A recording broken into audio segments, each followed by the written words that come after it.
Hey guys, and welcome back. Today we're heading into day 3 of the college basketball season for November 13, 2016. And in this video we're going to be covering about 10 games today for what I feel might be some of the better value bets against the spread. If you're looking for more college basketball content and other sport content just beyond what I talk about in this video, you can head on over to stumpthespread.com, and if you're on desktop you can get there by clicking this icon right here, and I'll also have it linked in the description. And if you're interested in a list of the games that I'm going to be talking about for today, that's also going to be in the description of this video. Alright, so heading right into things, we're going to start with Rice versus James Madison. This is a Rice squad that returns a pretty strong backcourt and a team that really can put up a lot of points when they're playing up to their expectations. This is a Rice squad that's probably going to finish more towards the mid-tier of Conference USA, and they're going against a James Madison group that's going to be under a new head coach this year and bringing back some experience, but not a lot in what should be a year where James Madison probably takes a slight step back. We think that these teams are more on even footing than what the odds makers do, and as a result we'll be taking Rice with the points here as the better bet. You can see that early on, at least, this spread's been bet down from 8 to 7 points, and if I had to guess, I would assume that Rice is probably going to continue to get bet down here a little bit, but we do like the Owls still getting the points here. Alright, the next game is going to be Eastern Michigan against Southern Methodist. This is an Eastern Michigan squad that really played well in their opener, nearly upsetting Pittsburgh in what was one of the more exciting games of the opening night in college basketball. And Eastern Michigan gets another tough test here on the road against Southern Methodist. This is an SMU team that's picked to finish in the upper tier of the AAC this year, but this is a Mustang squad that's not quite the same team that they were last year, obviously with Larry Brown moving on as their head coach, and then also some of the top players from last year like Nick Moore and Marcus Kennedy and guys like that moving on will have an impact, but this is still an SMU squad that has quite a bit of talent that they can still compete in the upper tier of the AAC, but they're just, at least early on in the year, going to be trying to figure things out without some of their key cogs from last year's squad. And just given what we saw out of Eastern Michigan in their opener, pretty much going blow for blow with a pretty solid Pittsburgh squad, we think that they should be able to keep things competitive here. So getting the Eagles with the points feels like the better value bet in this one. Moving down to Northern Kentucky against Illinois. Northern Kentucky has moved up to D1 in college basketball. They haven't had a ton of success thus far, and this is a Northern Kentucky team that is expected to finish in the basement of the Horizon League again this year. Northern Kentucky does bring in some talent this year to kind of work their way in, and this is a group that actually does have decent depth for a Horizon League squad, and given that, they should be able to compete on a nightly basis in their particular conference, but they're getting quite outmanned here by an Illinois team that, you know, has star guys, mainly Malcolm Hill, who's coming off a 21-point performance in the opener, and Illinois was able to get by Southeast Missouri State pretty convincingly in their opener, and we expect the Illini to have similar success here as they go on to win and cover this large spread here at home. Alright, now to talk about Duquesne versus Penn State. Duquesne was better out of conference than they were in conference last year, and now this group is losing some of their key pieces from last year's squad, so we are expecting the Dukes to take a step back this season. And then you have Penn State, who actually has a pretty interesting roster, some intriguing pieces that they're bringing into the fold to a Nittany Lions squad that's expected to be more of a mid-tier Big Ten squad this year, which is an accomplishment in itself if Penn State's able to finish that high, because this is a program that's been having issues in recent years. But Penn State obviously coming off their opening defeat, which was pretty surprising. They weren't able to get the job done against Albany.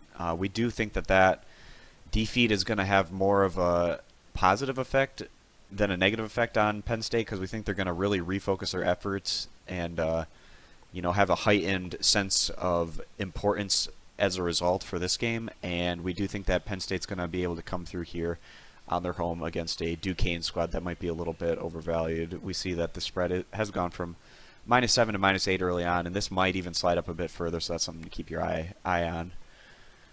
All right, now to talk about Yale versus Washington. Everyone remembers Yale last year. They beat Baylor in a pretty remarkable game in the first round of the NCAA tournament, and then they played Duke really well in the second round in a losing effort in that particular game. But this Yale squad graduated some key pieces, and with Makai Mason being out, that's a blow to Yale's chances at getting the upset in this one on the road. And then you have a Washington squad that was a bit up and down last year, pretty streaky, and they had some of their key players either graduate or move on to the NBA as early departures. But the Huskies have reloaded their roster with some pretty intriguing talent, and as a result, the pollsters are feeling that Washington has a decent chance to at least finish about where they did last year, about middle of the pack in the Pac-12. Getting this one at home, and with Makai Mason being out, we feel like Washington is the better play here, giving the points. All right, we got about 5 more games to cover here on my list, and the next one's going to be Long Beach State against Wichita State. This is one of the best Long Beach State rosters we've seen in probably about 5 years. This is a team that's just loaded with transfer talent, and we're just really excited to see what this group is able to do out in the Big West this year. Long Beach looked solid in their opener, and Loyola Marymount star transfer Evan Payne led the way in scoring in their first game, and he's really a guy to kind of keep your eye out for this year to see if he can produce similar numbers to what he was able to do during his short stint over at Loyola Marymount. But we also have a Wichita State squad here that is picked to win the Missouri Valley this year, but this is a squad that isn't as experienced as last year's group. Obviously some key guys moving on like Van Vliet and Baker. This Wichita State squad isn't quite as dominant as last year's group was, and they'll get a chance to kind of prove themselves here and their worth at home against a pretty competent opponent, but we do feel like the road team getting this many points is a pretty solid bet in what should be a more competitive matchup. All right, so in this next game we have Northridge against UCLA. This is a Northridge squad that's picked to finish more in the mid-tier of the Big West this year. They have pretty strong play in the backcourt. They were able to win their opener. This is a UCLA squad that's coming off a blowout win, and we'd be surprised if they weren't able to piggyback off that particular win and get the job done here, especially when you consider the fact that UCLA was able to put up 119 points in their opening game, and we expect this offense to continue to flow with that kind of smoothness that we saw in their opener as they go on to win and cover this particular spread. All right, just a few more games here. Next one is going to be Indiana-Purdue against Michigan. This IUPUI squad didn't really play much defense in their opener as they went on to lose by 10 points to Eastern Kentucky, but IUPUI does have a really strong player in Combs who kind of kept the Jags relevant in that matchup, and he's going to be kind of a tricky matchup for this Michigan defense. So this is a Michigan squad that we feel can finish in the kind of mid to upper tier range of the Big Ten, based solely on the fact that they bring back a lot of veteran experience and talent with guys like Irvin and Walton. And Michigan's going to be a very guard-dominated team. They started 4 guards in their opener.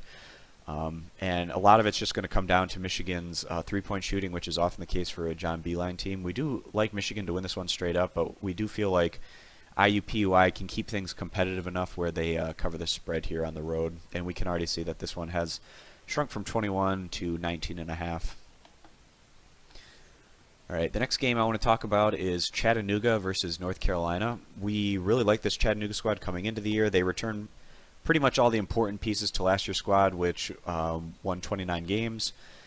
We really liked Chattanooga to push for the upset in their opener on the road against Tennessee, and they were able to do that. They came through in a pretty impressive fashion.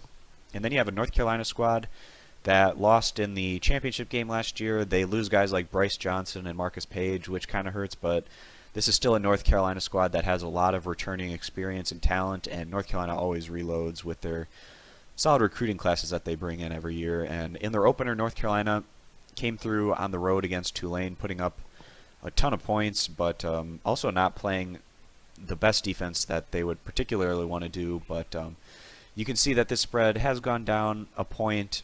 A lot of people are going to be catching on to the fact that this is a pretty strong Chattanooga squad, and we do like the mocks here getting this many points here on the road. This is a battle-tested group that's not going to be fazed by the environment, and we do like them to at least keep things respectable enough to where they can cover this fairly large spread. Alright, last game I'm going to be talking about here is going to be Portland State against Cal State Fullerton. This is a Portland State squad that opened the year losing by about I think they lost 18 points on the road to Arizona State. They're expected to finish more middle of the pack in their conference this year, and then you have Cal State Fullerton, who we like to take a step forward this year. It's too bad that Khalil Ahmed is out. He averaged about 15 points per game last year, but Fullerton still brings back senior guard Trey Coggins, who's one of the best players in the Big West, and you also have another guard like Lionheart Leslie, who's expected to put up some bigger numbers this year. And also, Cal State Fullerton has some transfer big guys who should make an immediate impact on this group. We are going to be keeping our eyes on the Titans early on this year to see if they can live up to the kind of expectations we think that they should have set for themselves, which are probably a bit higher than what people are expecting coming into the year.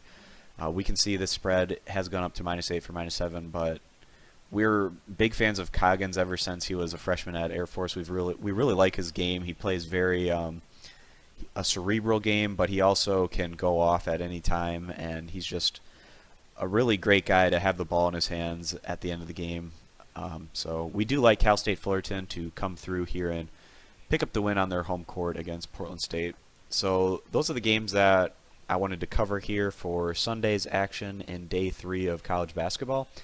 Again, if you're looking for more of this kind of content in the future, please subscribe to the channel and you can get notifications of the videos that we release. And also you can head over to stumpthespread.com and you can register a free account over there to get access to our daily free plays, or you can also upgrade to a premium membership to get access to all of our top confidence plays, not just across college basketball, but also college football, the NFL, the NBA, and the NHL. So thanks guys for watching, and we'll see you in tomorrow's video.